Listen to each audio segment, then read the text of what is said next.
Sir, bike लेकर जा और 10 मिनट में ये सारे बॉक्सेस डिलीवर करके आ। सर आप बिल्कुल भी टेंशन मत लीजिए। आप जानते हैं ना, मैं डिलीवरी में कभी भी डिले नहीं करता है। आप मुझे 50 बॉक्सेस दीजिए या 500 बॉक्सेस दीजिए, मैं टाइम से डिलीवर कर दूंगा। बस एक छोटी सी रिक्वेस्ट ये थी कि आज का जो मेरा पैसा है वो टाइमली दे दीजिएगा प्लीज। वो क्या है ना, मुझे आज पैसों की बहुत ज्यादा जरूरत है। मेरे किसी स्पेशल का बर्थडे और मैं ओ मजनू, क्या मुझे पूरी कथा सुनाएगा? 9 मिनट तेरे पास, सिर्फ 9 मिनट, चल जल्दी कर। वेद ने यह सुनते ही वो सारे पैकेजेस उठाए और चीते की तरह भागते हुए सबकी डिलीवरी करने निकल पड़ा। अरे इस उल्टी बुद्धि को बाइक ले जाने में क्या प्रॉब्लम है जबकि बाइक खाली पड़ी?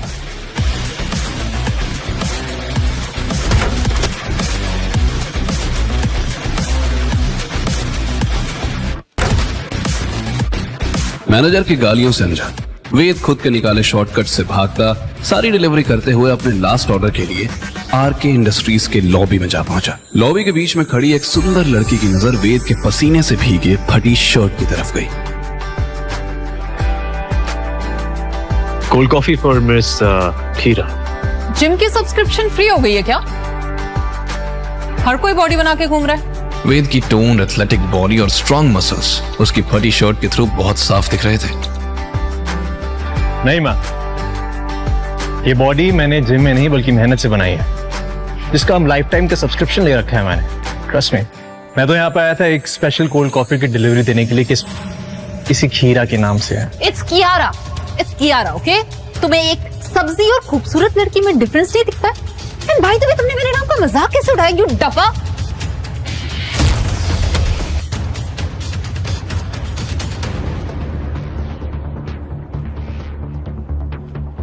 आपकी स्पेशल डिलीवरी मैम। गुस्से में तिल मिलाई कियारा ने वो कॉफी सीधा वेद के मुंह पर फेंक दी।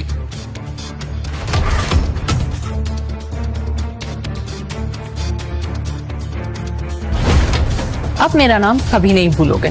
Now get lost.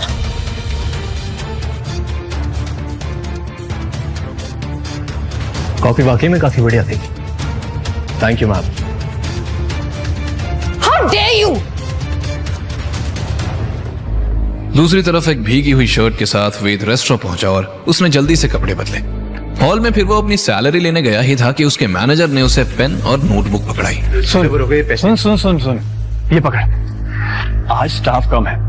वो ब्लैक सूट वाला कस्टमर देख रहा है, वो बहुत खास है। अगर तूने उसको खुश कर दिया तो तुझे 1 महीने की सैलरी भी एडवांस में दे दूंगा और तेरी जॉब भी परमानेंट कर दूंगा। वाह सर, 2 लड्डू एक साथ है। आप बस देखते जाइए वेद का कमाल।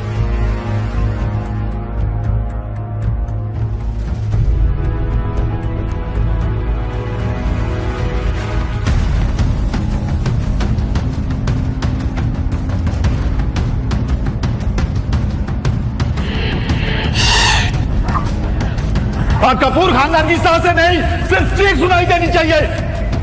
ये आदमी मुझे देखा हुआ क्यों लग रहा है? उस हट्टे कट्टे आदमी के चेहरे पर एक रहस्यमयी हंसी थी जो वेद को उस भयानक रात की यादों में धकेल रही थी।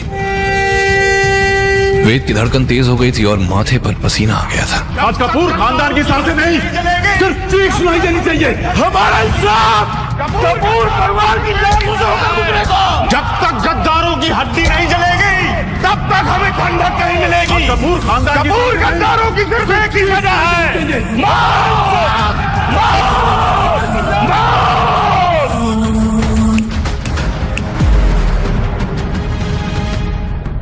सुनाई नहीं दे रहा क्या बहरे? ऑर्डर लेता है या मैनेजर को बुलाऊं? जी जी जी। वो उनका ऑर्डर लेकर अपना काम तो करने लगा था, लेकिन उसका दिमाग सवालों से घिरा था। क्या कनेक्शन है इस आदमी का उस हादसे वाली रात से? कुछ देर बाद जब वो आदमी उठकर चला गया तो वेद की सांस में सांस आई। वेद उनका टेबल साफ करने गया तो देखा कि उस आदमी का फोन वहीं छूट गया। वेद ने फोन उठाया तो फोन के स्क्रीन लॉक पर उसे फिर से उस शख्स की तस्वीर दिख गई। इसके गले में लॉकेट, इसका मतलब मेरा शक सही निकला। इस फोन में इस आदमी की डिटेल जरूर होंगी। इसको अनलॉक करने की कोशिश करता हूं। मेरा फोन चोरी करते हुए शर्म नहीं आई तुझे? मैनेजर! सब मेरी बात सुनिए, आप गलत समझ रहे हैं सर, ऐसा कुछ नहीं है, मैं सच बोल रहा हूँ। ये वो जिस थाली में खाता है उसी थाली में छेद करता है। गद्दार, निकल जा यहाँ से इससे पहले कि मैं तुझे नंगा कर दूं। चोर।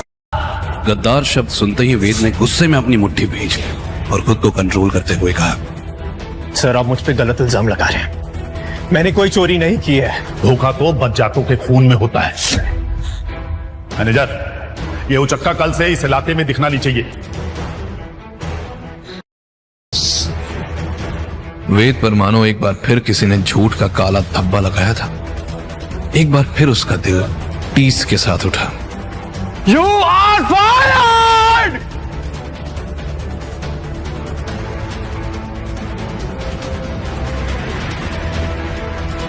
उसने कसम खा ली कि नौकरी चली गई तो क्या, वो सोनिया को अपनी जिंदगी से नहीं जाने देगा। वो जानता था कि इतने पैसों में उसे कोई महंगा फोन तो नहीं मिलेगा, पर एक कम दाम वाला स्मार्टफोन जरूर मिल जाएगा। पर वो ये भी जानता था कि इन पैसों को यूज करने के बाद उसकी जेब पूरी तरह खाली हो जाएगी और उसके लिए खाने तक के पैसे नहीं बचेंगे। लेकिन उसके दिल को अभी किसी और चीज की भूख थी, और वो थी सोनिया के चेहरे पर एक प्यारी सी स्माइल की।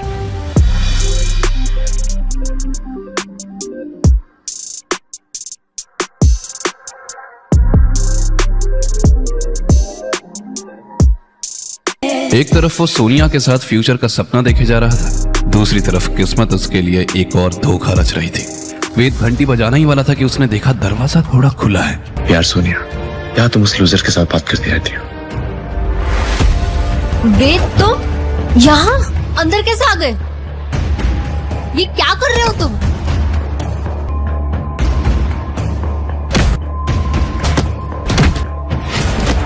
ये छोड़ उसको।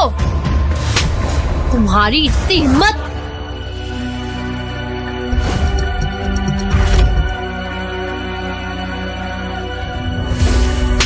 तुम्हारी इतनी हिम्मत! ये लाया है ये 2 कौड़ी का फोन?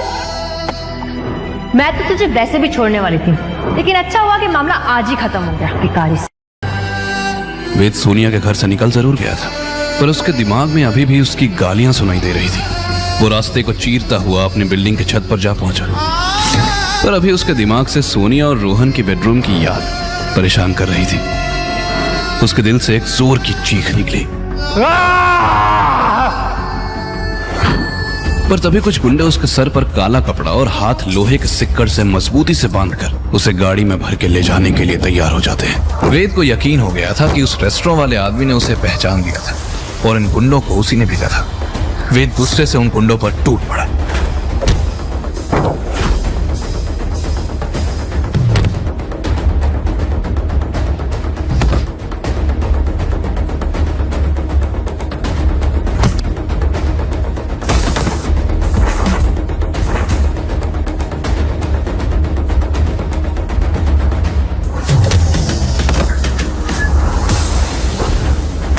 अचानक ही किसी ने उसकी पीठ पर बेहोशी का इंजेक्शन घुसा दिया।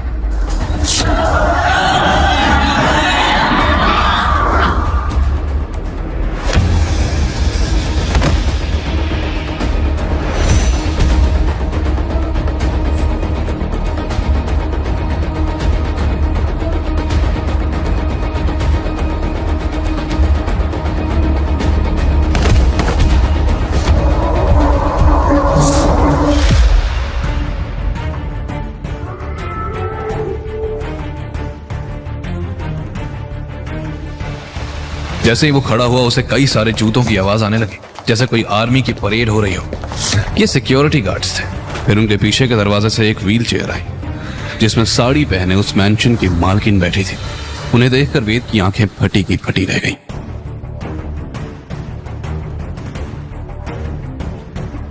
वेलकम मिस्टर वेदांत विक्रम कपूर। अपना पूरा नाम सुनकर तो वेद के होश ही उड़ गए।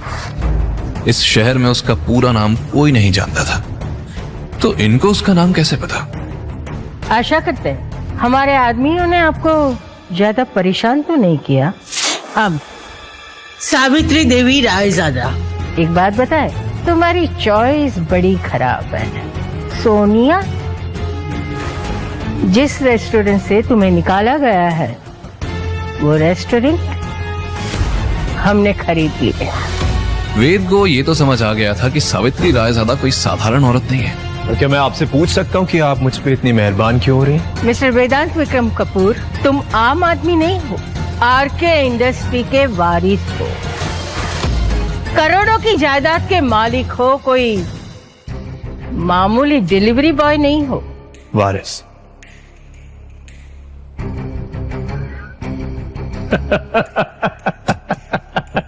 आपको पता है मेरी खाली जेब देख के ना कोई चाय वाला टपरी वाला भी मुझे उधारी नहीं देता, ना ही मेहरबान होता है मुझ पे। और आप बोल रही हैं कि मैं ये करोड़ों अरबों के आरके इंडस्ट्रीज का वारिस हूँ। वारिस बनना बहुत आसान है, पर वारिस बन के जीना बहुत ही मुश्किल। जिस लड़के की जेब में 1 रुपया भी नहीं, उसे एक झटके में ये बूढ़ी औरत करोड़ों का मालिक बता रही थी। अभी तक सावित्री की किसी भी बात पर वेद को यकीन नहीं हुआ था। और इसके लिए हमारी 3 शर्तें। शर्तें? कौन सी शर्तें? पहली, तुम्हें हमारी पोती से शादी करनी पड़ेगी। और दूसरी शर्त, आरके इंडस्ट्रीज पे बहुत बड़ा खतरा मंडराता रहा है, तुम्हें ये पूरे एम्पायर को बचाना है। और तीसरी और आखिरी शर्त, तुम इतनी बड़ी इंडस्ट्री के मालिक हो, ये राज राजी रहेगा जब तक सही समय ना आए।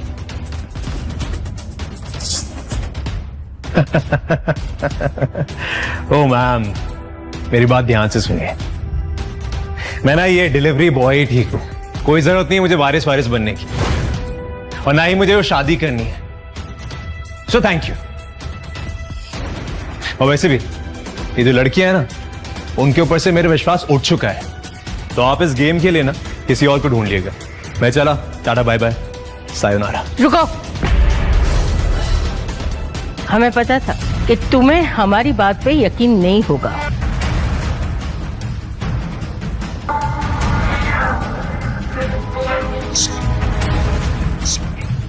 ये देखो,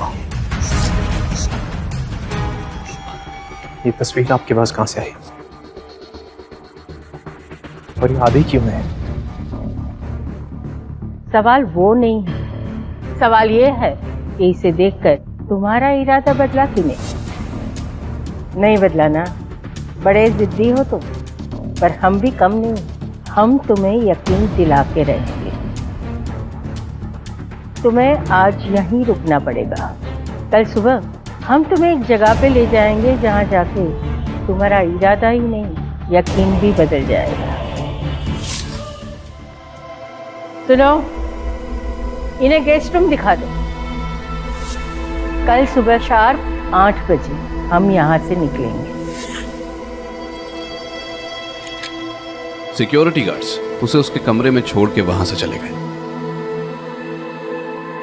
और फिर वेद बिस्तर पर गिरते ही सो गया।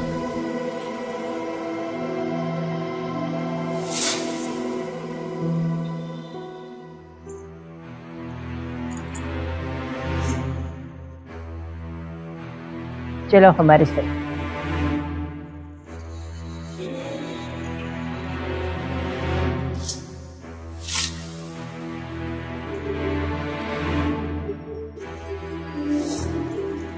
मम्मी पापा चलो प्लीज, यहाँ से बाहर चलो, वरना हम सब जल के मर जाएंगे। पापा छोड़ना मत, पापा पीछे ही हो ना। हाँ बेटा मैं पीछे हूँ, डोंट वरी। छोड़ना मत पापा, आप हो ना पीछे। हाँ बेटा मैं पीछे हूँ, डोंट वरी। वेद खोया खोया सा उजाड़ घर के अंदर चलता गया। उस भयानक रात के सारे जख्म फिर से ताजा हो गए। जब तक गद्दारों की हड्डी नहीं जलेगी, तब तक हमें ठंडक नहीं मिलेगी। कपूर गद्दारों की सिर्फ एक ही सजा है, मौत। मौत। जाट कपूर खानदान की सांसें नहीं, सिर्फ चीख सुनाई देनी चाहिए। हमारा इंसाफ कपूर परिवार की जब तक गद्दारों की हड्डी नहीं जलेगी, तब तक हमें ठंडक नहीं मिलेगी। कपूर गद्दारों की सिर्फ एक ही सजा है, मौत। मौत। मौत। उस जले घर में माँ बाप की चीखें गूंज रही थी और दीवारों पर गद्दार लिखा हुआ था। उसके कांपते कदम उसी कमरे में पहुंचे जहां उसने अपना सब कुछ खो दिया था। तभी उसे किसी ने पीछे से धक्का दिया। गद्दार का बेटा गद्दार ही होता है। जैसा अंत तेरे माँ बाप का हुआ है ना, वही अंत तेरा होगा। वक्त किसी उनके बारे में बात करने की जिंदा नहीं चाहिए।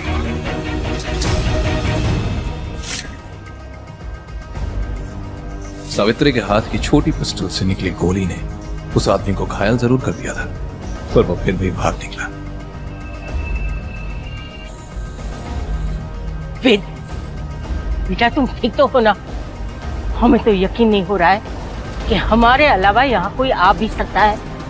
पर जो भी था उससे पता चल गया है कि तुम मुंबई वापस आ गए हो और फैसला तुम्हें करना है। तुम शिकार बनोगे या शिकार करोगे? वेद सावित्री की बातों पर यकीन नहीं कर पा रहा था, लेकिन पिस्टल चलाने वाली दादी पर उसे थोड़ा भरोसा तो होने लगा था। और ये बात समझ आ गई थी, दुश्मन और दादी दोनों ही बहुत खतरनाक हैं।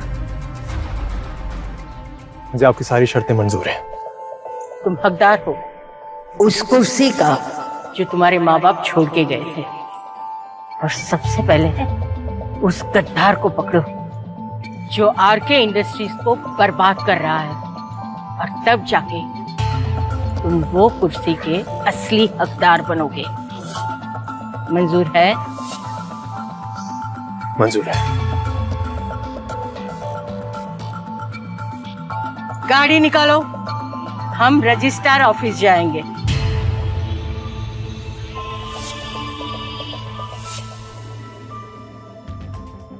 दादी इतनी इमरजेंसी में क्यों बुलाया? मैं कब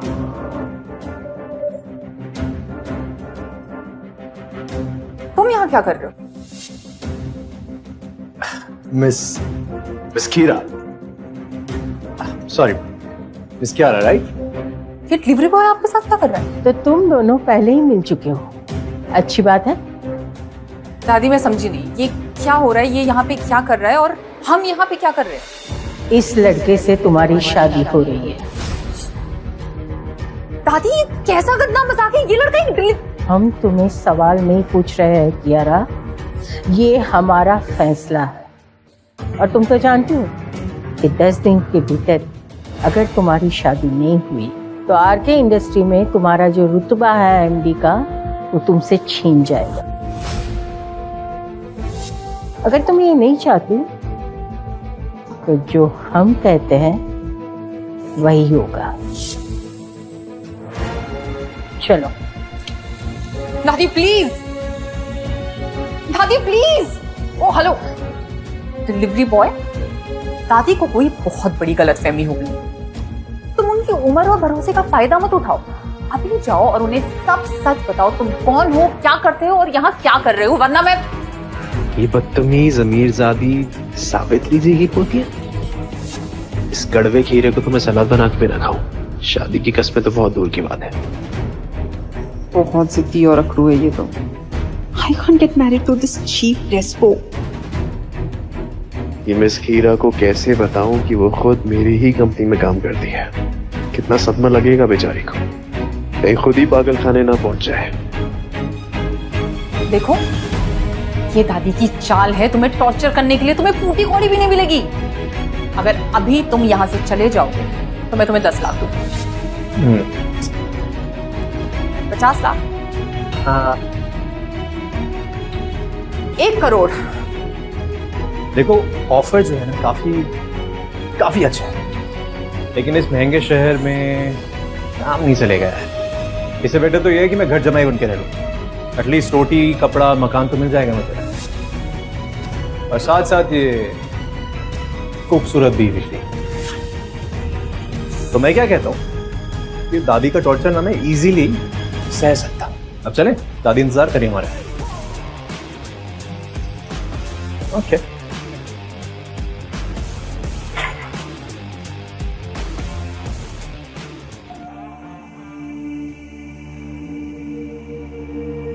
आओ कियारा, रजिस्ट्रार के सामने सिग्नेचर करो। आओ।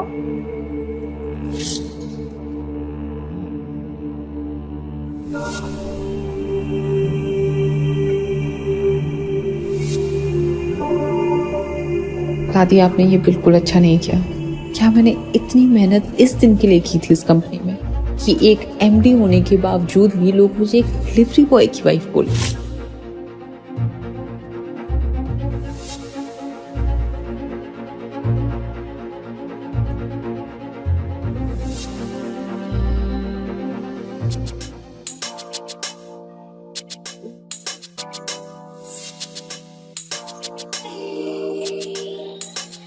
आज से तुम दोनों पति पत्नी हो। उसके मन में तूफान उठ रहा था। उसे समझ नहीं आ रहा था इस लड़के ने उन पर क्या जादू कर दिया था।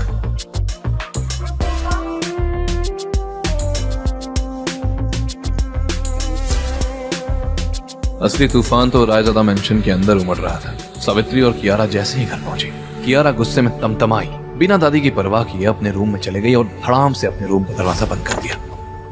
कियारा, तुम समझ जाओगी कि हमने जो कुछ भी किया है ना, सिर्फ और सिर्फ तुम्हारे भले के लिए किया है। कियारा का कोई जवाब नहीं आया। सावित्री का दिल भर आया। आज पहली बार उसने अपनी पोती को हर्ट किया था, लेकिन वो चाहकर भी उसे सच नहीं बता सकती थी।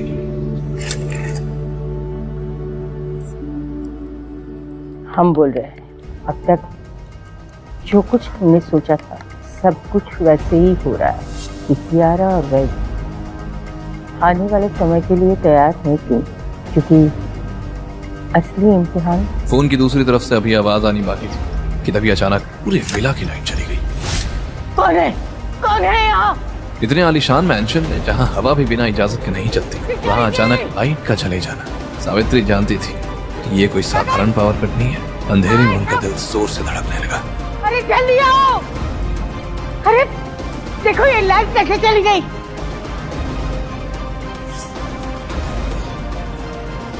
सिक्योरिटी गार्ड्स अपनी पिस्टल हाथ में लिए मैंशन का चप्पा चप्पा छान मारने लगे, पर उन्हें वहां कोई भी सुराग नहीं मिला। पर तभी लाइट वापस आ गई और सावित्री जी को समझ आने लगा कि ये कोई हमला नहीं, एक चोरी थी। वो अपने कमरे की तरफ अंदर गई। वेद के अंदर आते ही सारे बॉडीगार्ड्स बिना कुछ कहे एक एक करके वहां से निकल गए। हैरान परेशान वेद सीधा सावित्री जी के कमरे की तरफ बढ़ गया।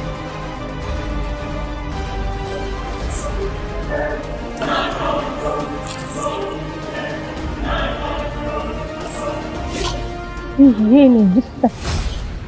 दादी, आप दोनों तो मुझे वहां अकेला ही छोड़ा है और ये सब भगदड़ क्यों मची हुई है बाहर? हाँ, आप परेशान क्यों हैं? जो फोटोग्राफ जो मैंने तुम्हें दिखाया था ना, वो यहाँ से गायब है। पर दादी, कोई चोर ये आधी अधूरी पिक्चर लेके क्यों जाएगा? क्या है उसमें ऐसा? अरे ये सिर्फ फोटोग्राफ नहीं था, उसके पीछे एक इनविजिबल कोड लिखा गया था जो तुम्हारे माँ बाप के जाने के बाद कोई डिकोड नहीं कर पाया। पर दादी, कोई चोर ये आधी अधूरी पिक्चर लेके क्यों जाएगा? क्या है उसमें ऐसा? अरे ये सिर्फ फोटोग्राफ नहीं था, उसके पीछे एक इनविजिबल कोड लिखा गया था जो तुम्हारे माँ बाप के जाने के बाद कोई डिकोड नहीं कर पाया। वेद की आंखों में एक अलग सी चमक थी। उसे अब यकीन हो चुका था कि ये वही शख्स है जिसने उसे खुलेआम ललकारा था। अगर वेद ने उस आदमी को जल्दी नहीं ढूंढा तो उसका मकसद शुरू होने से पहले ही खत्म हो जाएगा। कोड? कौन सा कोड? और ये सब आपने मुझे पहले क्यों नहीं बताया दादी? ये समय सवाल जवाब का नहीं है। कोई तो है जो तुम्हारी असलियत जान चुका है और ये भी जान चुका है कि हम दोनों मिले हुए हैं। अब समय आ गया है, तुम्हें कंपनी में अपने पैर जमाने होंगे, अपनी पोजीशन बनानी होगी जल्द से जल्द। अब सवाल ये नहीं है कि वो आदमी कौन है, सवाल ये है कि उसका अगला वार कब और कहां होगा। कियारा, वेद, कियारा, कियारा, दरवाजा खोलो बेटा। वेद, कियारा, कियारा,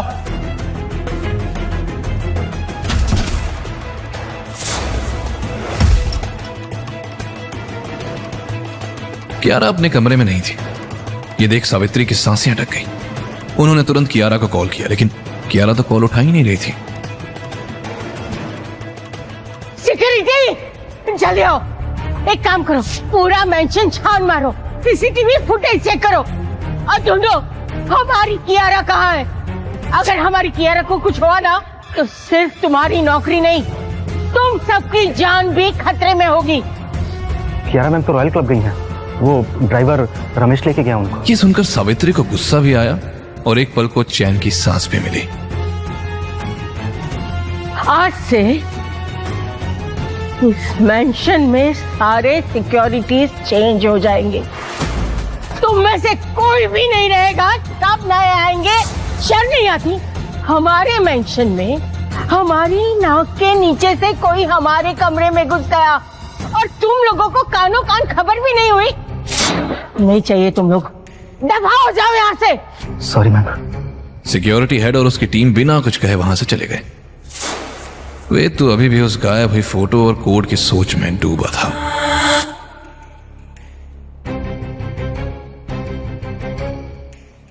वेद, आज से तुम कियारा के साथ रहोगे, उसके कमरे में साथ उठना बैठना, खाना खाना, साथ साथ ऑफिस जाना। एक पल भी तुम उसे अकेला नहीं छोड़ोगे। और हाँ, चाहे कुछ भी हो जाए, कियारा को अभी के अभी घर वापस लेके आओ।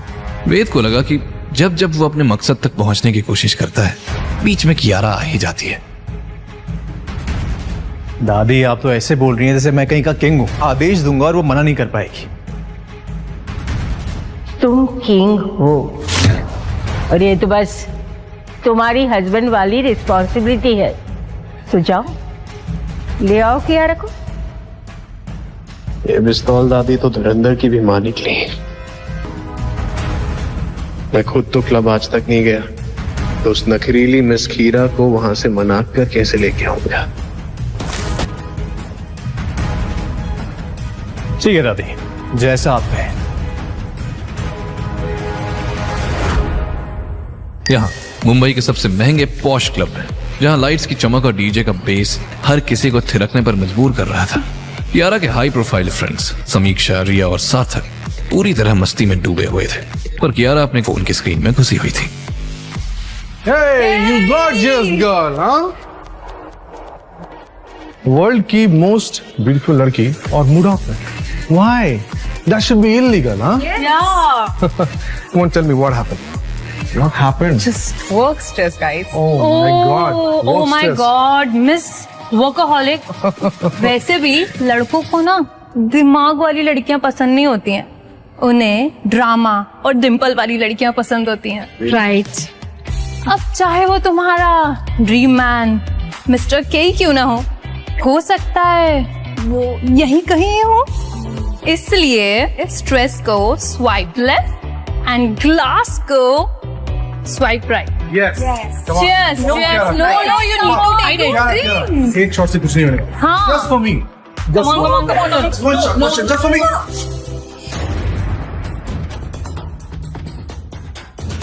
लड़कियों को जबरदस्ती ड्रिंक पिलाना अच्छी बात नहीं है। You bloody idiot! Who the hell are you? कपड़े तो देखो इसके, ऐसा लग रहा है कि घर का पोछा पहन कर आया। Not our class, loser, how dare you. Guys, ये मेरी दादी का पालतू है। इसे दादी ने मेरी जासूसी करने के लिए रखा है। एंड मुझे पीना है, मैं पीऊंगी। तुम होते कौन हो मुझे रोकने वाले? अच्छा, तो इसलिए मुझे हस्बैंड बुलाने में शर्म आ रही है। मिस खीरा, दादी ने बोला है तुम्हें घर सलामत लेके आओ। अपना काम कर रहा। ये कहकर वेद वहीं बैठ गया। कियारा का गुस्सा 7वें आसमान पर था। उसने अपने फोन पर सार्थक को मैसेज किया। इस इडियट को कैसे भी यहाँ से भगाओ, मैं इसे देखना भी नहीं चाहती। सार्थक तो बस कियारा को इम्प्रेस करने की फिराक में बैठा था और ये मैसेज पढ़ के तो उसे जबरदस्त मौका मिल गया।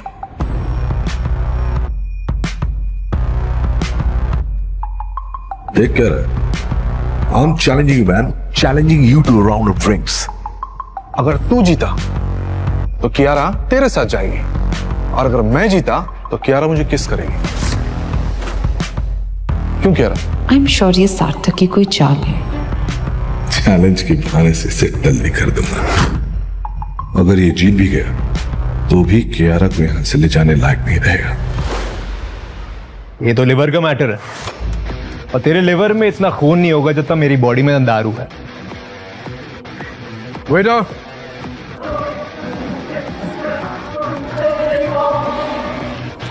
सार्थक सार्थक सार्थक सार्थक सार्थक। कुछ ही देर में टेबल एक वॉर जोन बन चुकी थी। शॉट्स की लाइन लग गई थी। सार्थक एक के बाद एक गिलास खत्म कर रहा था और खुद को ऑलरेडी विनर समझ रहा था, और वेद के चेहरे पर महंगी शराब का जरा भी असर नहीं दिख रहा था।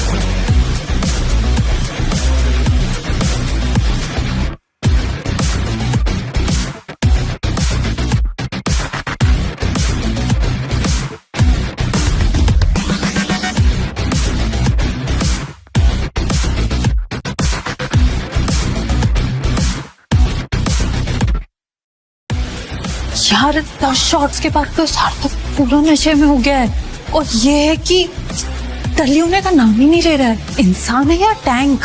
मुझे तो टैंक ही लग रहा है।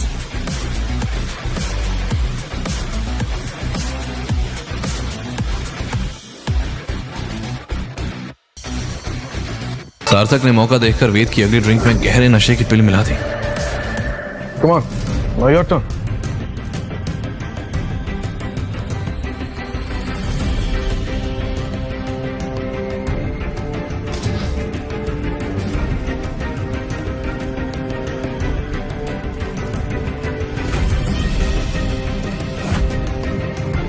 चलो इस चैलेंज को थोड़ा इंटरेस्टिंग बनाते हैं। गेम ना तो ज्यादा बोरिंग होता जा रहा है, इंटरेस्टिंग वे से खेलते हैं इसको।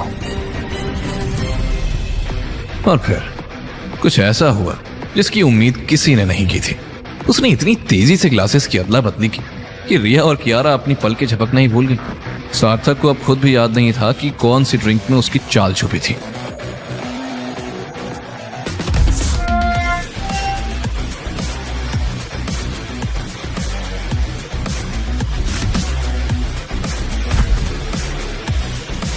Your turn. ये सब देखकर कियारा इतनी इरिटेट हो गई कि वो टेबल पर रखी ड्रिंक को उठाकर सीधा गटक गई। ये डोंट स्पॉइल माय लाइफ। तुम भी एंजॉय करो, जब मेरा हो जाएगा I will let you.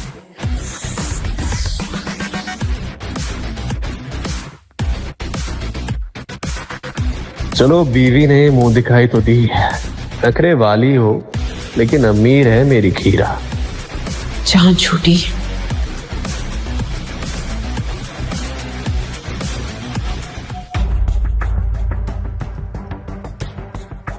Sonia और उसका बॉयफ्रेंड यहाँ, क्या भगवान, क्या आज के एपिसोड में इतना ड्रामा काफी नहीं था? जब इनको भी झेलना पड़ेगा।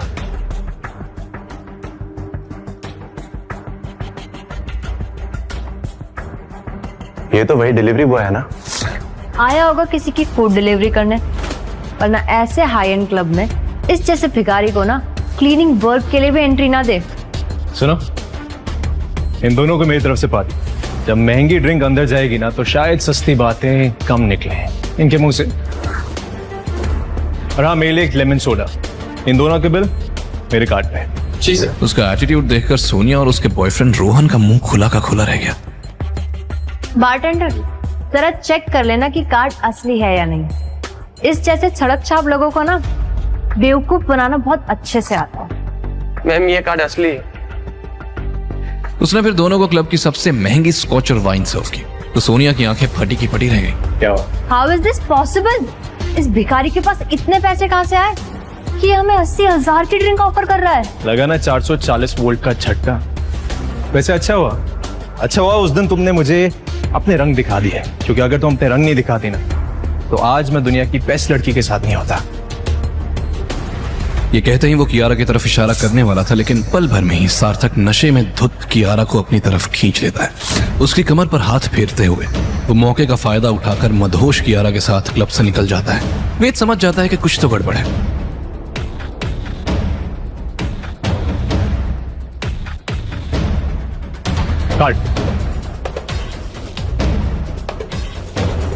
सार्थक तुरंत सुनसान सड़क पर मदहोश कियारा को अपनी गाड़ी में बिठाता है। इससे पहले कि कियारा कुछ समझ पाती, सार्थक खुद पास वाली सीट पर आ बैठता है। भूखे भेड़िए की तरह वो कियारा को हवस भरी नजरों से घूरने लगता है, पर तभी कुछ ऐसा होता है।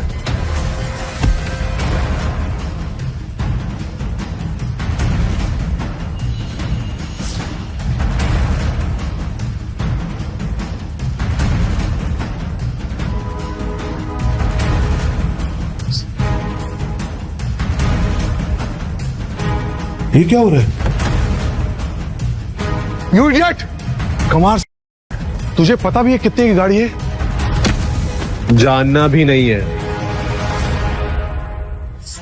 तू बचेगा नहीं। मुझे पता नहीं मैं किसका बेटा हूं। एक पल भी यहाँ पे और रुका ना तो तू किसी का बाप बनने लायक नहीं रहेगा। सार्थक ने डरते हुए तुरंत कार स्टार्ट की और वहां से निकल गया।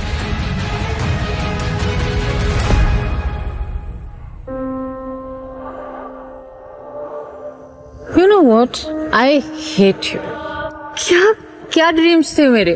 मेरा पार्टनर हो ना जो मुझे समझे और जिसके साथ मुझे सेफ फील हो, मेरे बिजनेस में मेरी हेल्प करे, मेरे लेवल का मिस्टर के जैसा।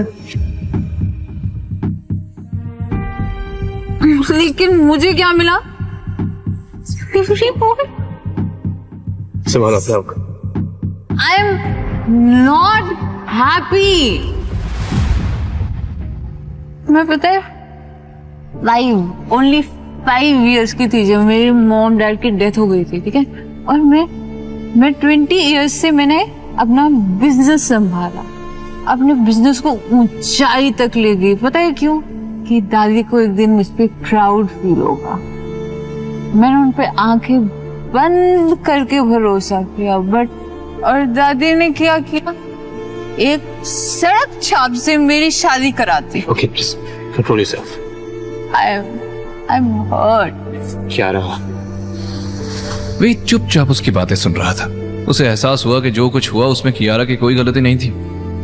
उसका मकसद था अपने पेरेंट्स के कातिलों को ढूंढना, गद्दार होने का कलंक मिटाना।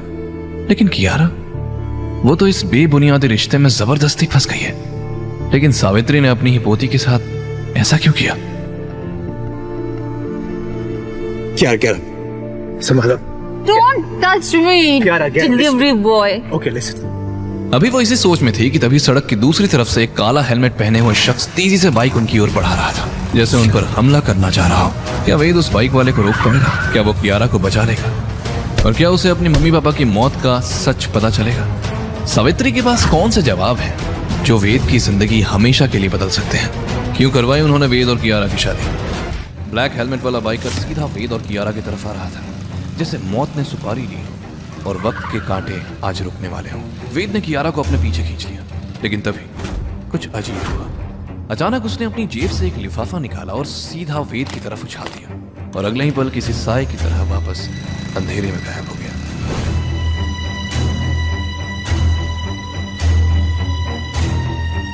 क्या ये भी उसी मिस्ट्री मैन के आदमी तो नहीं?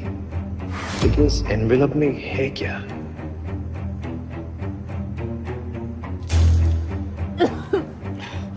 क्या रहा?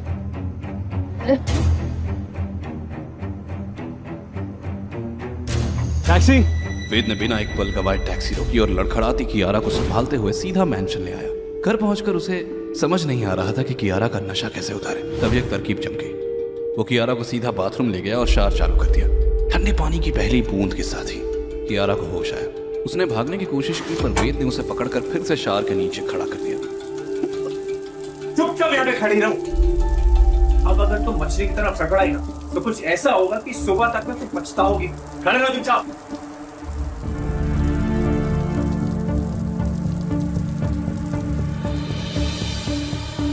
मैं क्यों पछताऊंगी?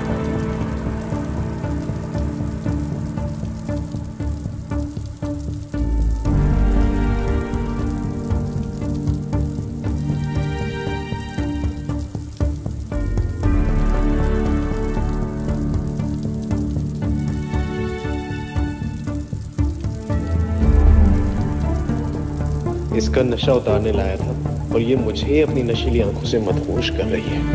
ये लड़की का चक्कर बहुत भारी पड़ेगा बाबू भैया।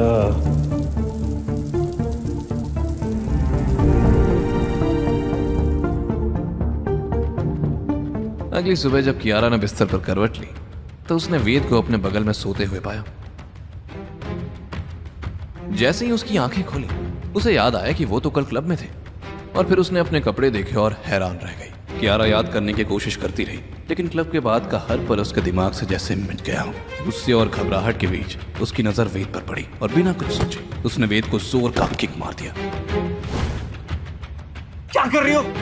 रोज WWE खेलते हो घर में, तुम मुझे किक मार रही हो? तुम मेरे रूम में कैसे? Get out right now! एक सेकंड, नहीं जाऊंगा। दादी का ऑर्डर है। दादी ने बोला है कि मैं यहीं रहूंगा तुम्हारे साथ इस रूम में, रूम पार्टनर बन के। दादी का ऑर्डर है, मैं कुछ नहीं कर सकता। सॉरी। तुम्हें और दादी ने ना लाइफ फेल बना दिए। रेखा, सीमा। हेलो मैडम, अब कैसा लग रहा है आपको? कॉफी मंगाऊं आपके लिए? रात को तो आप बहुत नशे में थी। मैंने और रेखा ने बड़ी मुश्किल से आपके कपड़े चेंज किए थे। ओह गॉड, इसका मतलब मेड्स ने मेरे कपड़े चेंज किए।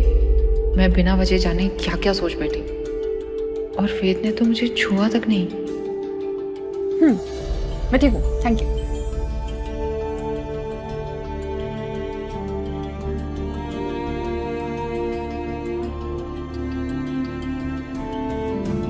अचानक से वेद को याद आया कि वो एनवेलप जो कल रात उस बाइकर ने तेज रफ्तार से भागते हुए वेद की तरफ फेंक दिया था, कल रात कियारा के नाटक में वो टेबल पर ही छूट गया था। वेद तुरंत एनवेलप उठाकर देखने लगता है, तभी उसकी नजर एक खास निशान पर पड़ती है। फोटो के कोने पर एक पुरानी मोहर लगी थी, वही मोहर जिसने उसने अपने पापा के पास बार बार देखा था। वेद के दिमाग में सवालों के घोड़े दौड़ रहे थे। ये तो उसी फोटो का दूसरा हिस्सा है जो दादी के पास से चोरी हो गया था। फोटो उस आदमी तक पहुंची कैसे और उसका असल चेहरा क्या है? तभी जब उसने एनवेलप में फिर से हाथ डाला, अंदर से एक चिट्ठी निकली। सच जानना चाहते हो तो यहाँ पहुंच जाओ। मुझे लगता है सच का दरवाजा यहीं से खुलेगा। वेद दिए गए पते पर पहुंचा, एक पुरानी जर्जर बिल्डिंग। अंदर घुसते ही उसकी नजर खंडर के छोर पर खड़े एक लंबे हट्टे कट्टे आदमी पर पड़ी। गंजा सर, खतरनाक टैटूज, लंबी दाढ़ी, मूंछें। ये कोई आम आदमी नहीं था। मुझे यकीन था कि तुम जरूर आओगे। ये क्या खेल खेल रहे हो तुम? अब मुझे यहाँ बुलाने का मकसद? फोटो डिकोड हो गया। वो शख्स वेद की तरफ पलटा। वेद जवाब का इंतजार करता रहा, पर वो आदमी हाथ बांधकर चुपचाप खड़ा रहा। ये देखकर वेद का गुस्सा और भड़क उठा।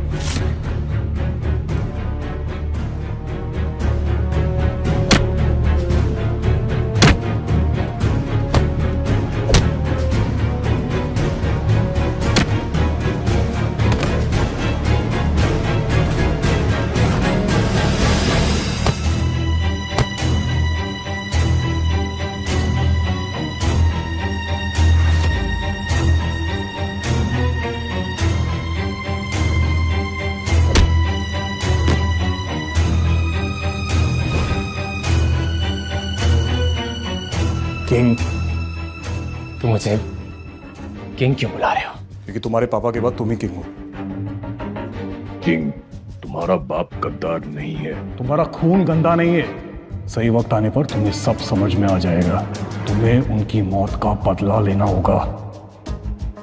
ये खेल तो बहुत सालों पहले शुरू हो गया था, उसे खत्म भी तुम ही करोगे। मैं रकीम, तुम्हारे पापा का बॉडीगार्ड, और ये फोटो तुम्हारे पापा ने तुम्हारे लिए छोड़ी थी। सिर्फ तुम ही इसमें लिखे मैसेज को डिकोड कर सकते हो। अब इस फोटो को डिकोड कर दो, जवाब खुद ही मिल जाएगा। लेकिन फोटो का दूसरा हिस्सा तो चोरी हो चुका है।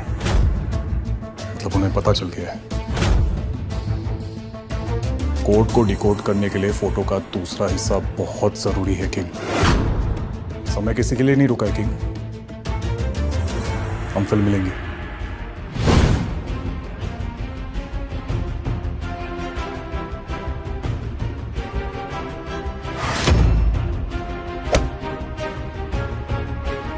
ये रकीम क्या वाकई लॉयल था या कोई दुश्मन?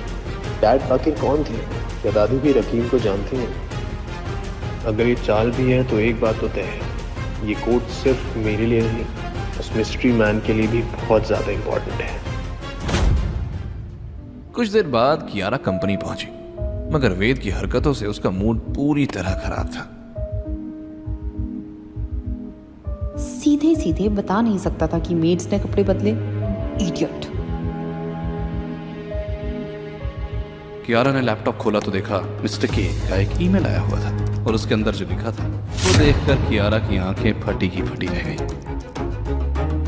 आज 1 महीना होने वाला है, लेकिन तुम कंपनी के फ्रॉड्स को ढूंढ नहीं पाई। This is my last warning. Find the traitor soon, वरना सब कुछ खत्म। Last warning. मेरी टीम पिछले 1 महीने से सब कुछ ट्राई कर चुके हैं। I don't know what to do. तभी उसके चाचा जी यशवंत राय ज़्यादा केबिन में दाखिल हुए। उनके हाथ में एक फाइल थी। यारा, तुमने अभी तक ये डील साइन क्यों नहीं की? You know, मिसेस सब्बरवाल की ये डील हमारी कंपनी के लिए गेम चेंजर हो सकती है। गुड मॉर्निंग चाचा जी, प्लीज बैठिए ना।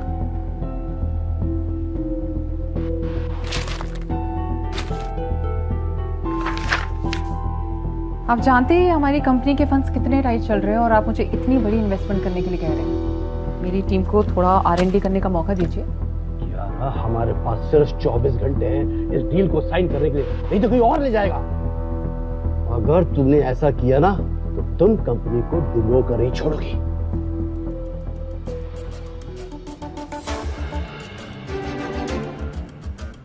मैं इस कंपनी को कभी डूबने नहीं दूंगी। आफ्टर ऑल मेरे डैड, मॉम और दादी की मेहनत है। और बात रही इस डील की, तो जब तक मिस्टर सब्बरवाल की कंपनी के बारे में मैं रिसर्च नहीं करती, मैं साइन नहीं कर सकती। I am sorry. सुबह सुबह किसकी डिलीवरी देने आया है? हाँ? कंपनी का स्पेशल एम्प्लॉय कार्ड देखकर गार्ड हड़बड़ाया। Sorry sir.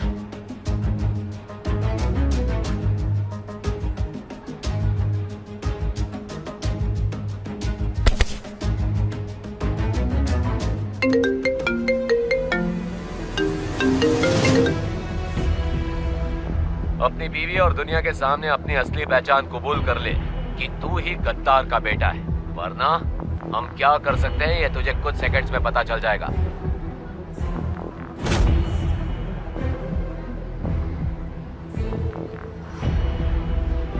बीवी मतलब किसी और को मेरे और कियारा की शादी के बारे में पता है और मेरे पास्ट के बारे में भी। ये ख्याल आते ही वेद सीधा कियारा के कैबिन में घुस गया। अरे रुको रुको रुको, you can't go inside without permission. तुम अंदर कैसे आए? तुम्हें किसने आने दिया? Get out now, get out. चाचा जी, ये मेरा नया असिस्टेंट है, इसे दादी ने अपॉइंट किया। ये मेरी माँ को और कोई नहीं मिला क्या? इससे पहले कि वेद इस बात का मुंहतोड़ जवाब देगा, अचानक कियारा का फोन बजा।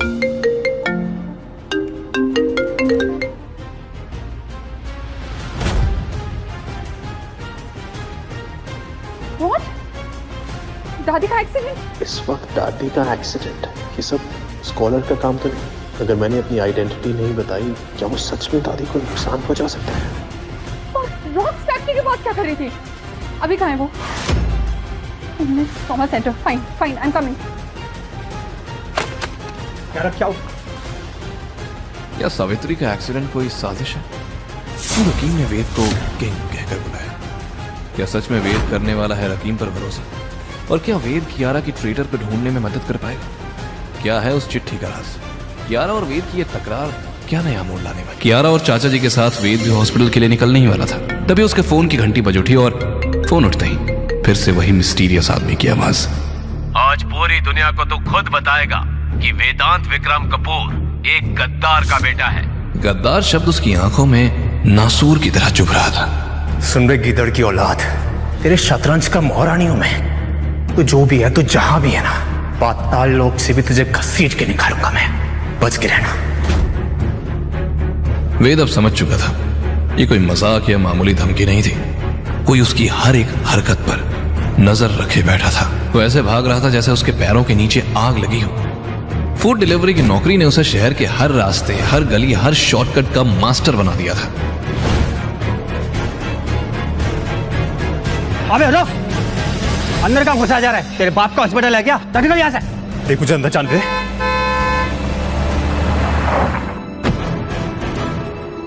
क्या मेरी बात सुनो। क्या मुझे अंदर जाके दादी से मिलना है। इनको कहो कि मुझे अंदर जाने दे। दादी बीमार है, मैं ठीक कर सकता हूँ उसको, ट्रस्ट मी। तुम दादी को बचाओगे? तुम डिलीवरी बॉय हो, डॉक्टर नहीं। क्या तमाशा मत करो, जस्ट लीव। क्या मेरी बात सुनो।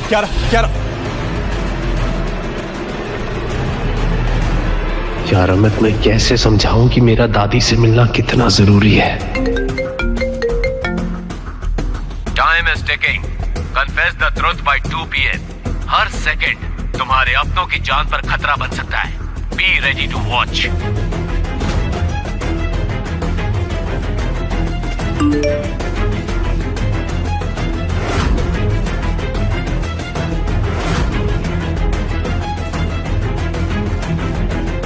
मैं दूसरों को परेशान नहीं करना चाहता था, पर मेरे पास कोई और ऑप्शन नहीं है। सॉरी हॉस्पिटल वालों।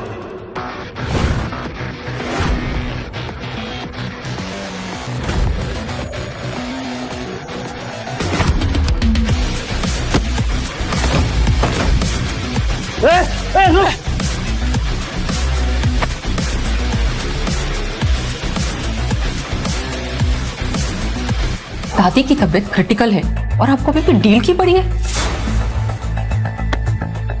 हमारे दुश्मन, हमारे राइवल्स को माँ की कंडीशन का पता चल गया तो वो हमें बर्बाद करने के लिए हर दांव चलेंगे। और अगर माँ को कुछ हो गया तो कुछ नहीं होगा दादी को।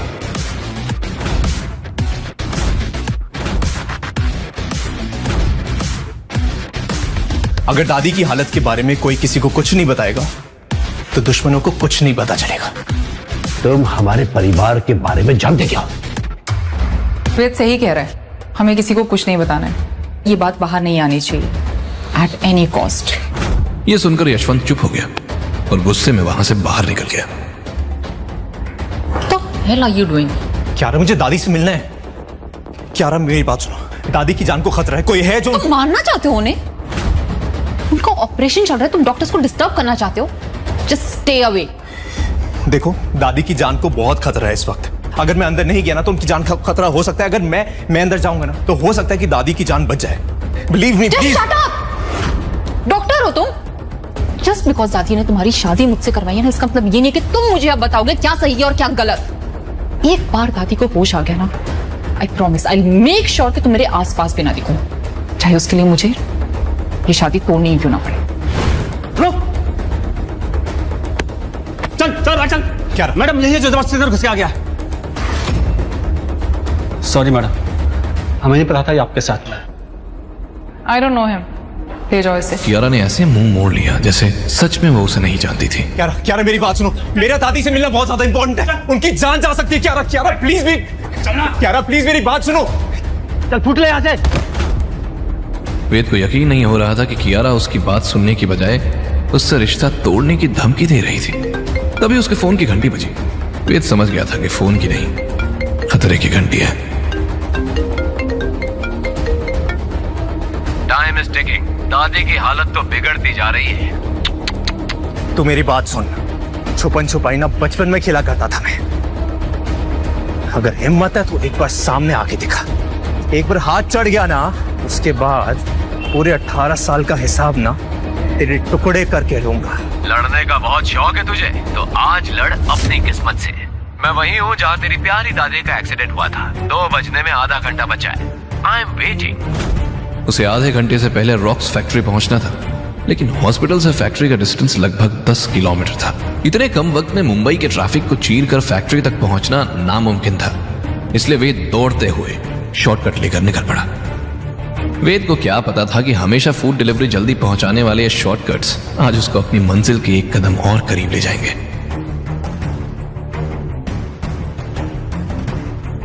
What? दादी की एक्सीडेंट की खबर लीक कैसे हुई और ये सिचुएशन आउट ऑफ कंट्रोल कैसे गई? सभी मीडिया वालों ने मेंशन को घेर लिया है। ऑफिस में भी सब अग्रेसिव है। आपको तुरंत यहाँ आना होगा। मीडिया घर और ऑफिस के बाहर है already. I can't believe this. I am coming.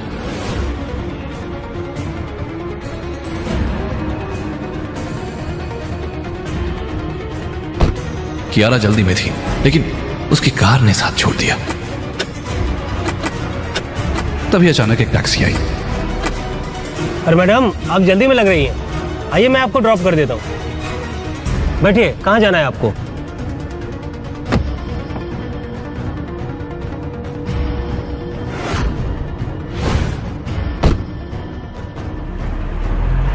लेकिन जैसे ही गाड़ी चलने लगी, अचानक कियारा के फोन पर एक अननोन नंबर से मैसेज आया।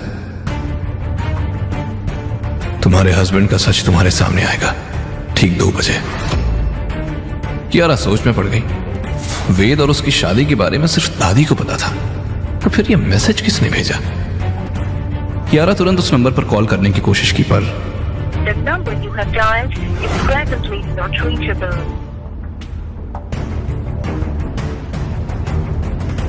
तभी उसने नोटिस किया कि ड्राइवर उसके ऑफिस के रास्ते की ऑपोजिट गाड़ी घुमा रहा था।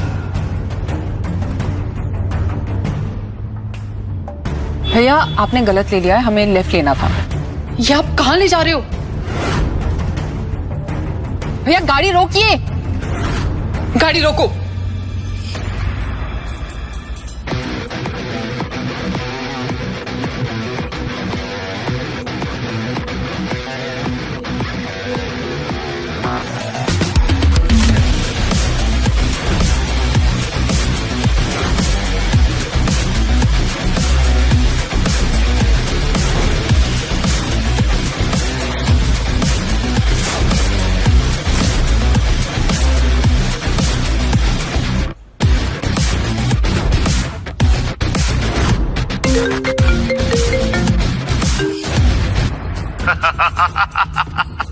बस कुछ मिनट और फिर पूरी दुनिया को पता चल जाएगा कि गद्दार का बेटा अभी भी जिंदा है।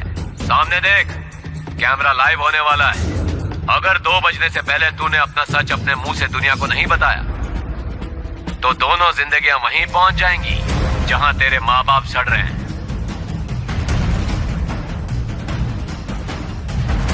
वेद को समझ नहीं आ रहा था कि अब वो क्या करे, सावित्री को बचाए या कियारा को, या फिर अपनी आइडेंटिटी का सच सबके सामने रिवील कर दे। भाग जा वेद, बेटा भाग जा। कल इनसे हमारा बदला लेने के लिए आज तुझे जिंदा रहना होगा वेद। और अगर उसने सावित्री और कियारा को खो दिया तो वो जिंदा रहकर भी कभी अपने माँ बाप के हथियारे तक नहीं पहुंच पाएगा। वेद के पास सिर्फ 5 मिनट का वक्त था और इस 5 मिनट में उसे अपनी जिंदगी का सबसे बड़ा फैसला लेना था। आखिर किसे चुनेगा वेद, कियारा को, सावित्री को या खुद को? आखिर कौन है जिसने वेद को इस मोड़ पर लाकर खड़ा कर दिया है? क्या है उस मिस्टीरियस आदमी का राज? वक्त तेजी से गुजर रहा था। वेद के सामने सिर्फ 5 मिनट बचे थे। वो कोई फैसला नहीं कर पा रहा था कि क्या करे, कियारा और दादी की जान बचाना या अपनी आइडेंटिटी रिवील करना। कोई भी फैसला उसे किसी ना किसी खाई में धकेलने वाला था। यही सोचते हुए वो चुपके से चारों तरफ देखते हुए बचने का कोई तरीका ढूंढ रहा था। ऐसा लग रहा था मानो खुद जिंदगी उसका टेस्ट ले रही हो। उसके सब्र का बांध टूट गया और वो फ्रस्ट्रेट होते हुए अचानक गुस्से में सामान इधर उधर फेंकने लगा और चिल्लाया, अरे मैं पहाड़ में ही अच्छा था, यहाँ तो ये अम्मा के दूत मेरे पीछे पड़े हैं। एक तरफ पिस्टल दादी और उनकी नकचड़ी पोती को झेलो और दूसरी तरफ ये काले लिबास के कौए। मैं नहीं खेल रहा ये गेम, बस यार। वेद अपना सर पकड़ लिया और किसी बच्चे की तरह रोते हुए बोला, अरे मुझे क्या पता था कि ये लड़की कपड़ा और मकान के बदले ये मुझसे मेरी आते ही ले लेंगे। पूरी दुनिया मिलकर मुझे पागल बना रही है। मुझे घर जाना है, सुन रहे हो ना भगवान जी? मुझे घर जाकर दाल चावल खाना है, मैं नहीं जानता कुछ और। ये कहकर वेद ने रॉड उठाई और गुस्से में तोड़ फोड़ करने लगा। वहां रखे ड्रम इधर उधर बिखर गए। कंट्रोल रूम में ब्लैक मास्क पहने हुए उन दोनों लोगों ने जब स्क्रीन पर वेद को ऐसी बचकानी हरकत करते देखा तो पहला आदमी हैरानी से बोला, ये साला पागल हो गया है, सब तोड़ फोड़ देगा, इसे तो अभी उड़ा देते हैं। दूसरे आदमी ने उसकी ओर देखते हुए कहा, जो भी हो 2 बजे तक का हमें वेट करना है, तभी हम कोई एक्शन ले सकते हैं। वैसे बॉस ने तो कहा था कि ये बाज है, लेकिन ये तो अंडे का चूजा निकला रे। दोनों जोर जोर से हंसते हुए कैमरे की तरफ देख रहे थे। तभी वेद रॉड घसीटते हुए दूसरी तरफ पड़ने लगा और अगले ही पल रॉड के घसीटने से निकलती चिंगारी की वजह से एक ड्रम में ब्लास्ट हुआ और चारों तरफ आग फैलने लगी। ये देखकर दोनों आदमी हक्के बक्के रह गए। नीचे सामान में लगी आग देखकर वेद डरते हुए पीछे हटने लगा। उसका चेहरा आग की लपटों की रोशनी से चमक रहा था, लेकिन उसकी आंखों में ऐसा खौफ नजर आ रहा था जो उसके बचपन की डरावनी याद का गवाह था। वो याद जब उसने जलती मशालों के साथ लोगों को अपने माँ बाप के पीछे भागते देखा था। उसी वक्त कंट्रोल रूम में बैठा पहला आदमी हड़बड़ा कर उठा और बोला, शिट, गोदाम में आग बढ़ती जा रही है, हमें जल्दी यहां से निकलना होगा। इसे लिए बिना नहीं जा सकते, अगर ये मर गया तो बॉस हमें जिंदा जला देंगे। बॉस के खास इंस्ट्रक्शंस है। ठीक है, इससे पहले कि ये खुद भी जाए और हमें भी ले जाए, मैं बैकअप बुलाता हूं। तब तक नीचे चलते हैं, समय नहीं है हमारे पास। आग इतनी तेज है कि 2 मिनट में पूरी फैक्ट्री खाक हो जाएगी। Backup team, move in now. Target in the fire zone. फिर दोनों तेजी से नीचे दौड़े। नीचे धुआं इतना घना था कि सांस लेना मुश्किल हो गया था। वेद खांसते हुए पीछे हटा, लेकिन अब उसकी आंखों में डर नहीं, एक प्लान था। वे दोनों आदमी वेद को धुएं के बीच में खोजने लगे। उन्हें वेद एक कोने में बेहोश मिला। उन्होंने तुरंत वेद को उठाया और आग से बचते हुए बाहर भागे। बाहर दोनों आदमी धुएं से खांसने लगे। उनकी पकड़ वेद पर ढीली हुई और वेद ने मौके का फायदा उठाकर एक के घुटने पर जोरदार वार किया और दूसरे के चेहरे पर एक भारी घूंसा मारा। बस चंद सेकंड में वेद ने दोनों को ढेर कर दिया था। वेद ने उन दोनों के गले में वही ब्लैक स्नेक लॉकेट देखा और बुदबुदाया, कायर समझे क्या, फायर निकला मैं। मुझे पता था तुम लोग मुझे मरने नहीं दोगे, क्योंकि अगर तुम मारना चाहते तो पहले ही मार देते। असल में वेद जब बचने का रास्ता सोच रहा था तब उसे कोने में एक ड्रम नजर आया जिस पर एक केमिकल का नाम लिखा हुआ था जो हाईली फ्लेमेबल केमिकल था। बस तभी वेद को आग लगाने का आइडिया आया, लेकिन वेद को नहीं पता था कि असली बला अभी टली नहीं है। वो वहां से निकलता तभी पीछे से एक कड़क आवाज सुनाई दी, तुम्हारा वक्त खत्म वेद। आवाज सुनकर वेद ने पलट कर देखा तो पीछे 9 लोग एक जैसे कपड़े और मास्क पहने खड़े थे। सबसे आगे उनका लीडर लेदर का कोट पहने खड़ा था। एक्टिंग अच्छी कर लेते हो, लेकिन यह हीरोगिरी दिखाकर तुमने बहुत बड़ी गलती की है। अब 2 जिंदगियां ऊपर सिधारने वाली हैं और उसका जिम्मेदार कोई नहीं बल्कि तुम हो गए। वेद की आंखों में जरा भी हैरानी नहीं थी, जैसे वो पहले से जानता था कि वे लोग आएंगे। वो अपना दांव लेकर तैयार था। उसने कहा, दादी और कियारा को छोड़ दो, बदले में मैं तुम्हें वो आधी तस्वीर दे दूंगा जिसमें वो कोट छुपा है। ये सुनते ही लीडर चुप हो गया और सोचने लगा। आगे की कहानी जानने के लिए देखें अगला एपिसोड सिर्फ पॉकेट एफएम के यूट्यूब चैनल पर, और के फॉर किंग के सारे एपिसोड्स को सुनने के लिए डिस्क्रिप्शन में दी लिंक से डाउनलोड करें पॉकेट एफएम ऐप।